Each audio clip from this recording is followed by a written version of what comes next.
You know what? If I was a dog catcher, would I be the best? What if I was every day we change the world, but to change the world in a way that means anything that takes more time than most people have. It never happens all at once. It's slow, it's methodical, it's exhausting. We don't all have the stomach for it. What if it's a mistake? It's a mistake. Rest assured. What do you know? You're going to stumble around, right?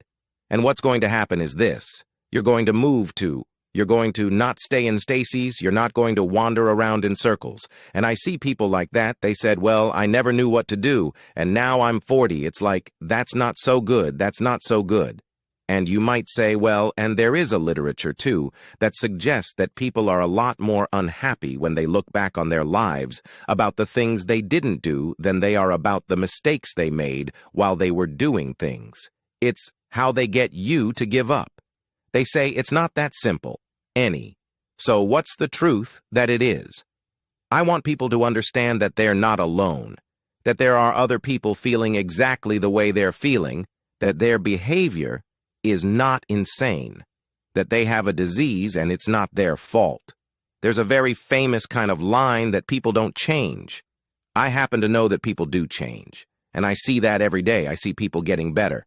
I see the lights in their eyes come on. There's a million excuses I could make to rationalize not getting up early, doing the ice bath, and going for a run. There comes a time when all these potential excuses turn into fuel that motivates you to keep going. You got to get out there. You got to give it everything you got, whether it's your time, your talent, your prayers, or your treasures. Because remember this, you will never see a U-Haul behind a hearse. If you want to know something about yourself, sit on your bed one night and say, what's one thing I'm doing wrong? That I know I'm doing wrong. That I could fix that, I would fix you. Meditate on that, you'll get an answer. And it won't be one you want, but it'll be the necessary one. It's the whole issue. People have a feeling that they can change, but they have no effort. They don't want to get into game because they feel it's just too much time and it doesn't work. And I tried it and it doesn't work. And then they give up and then life just goes on. It's seamless. You don't see it. It's just the way you've been living. And my older brother, who was 12, got int.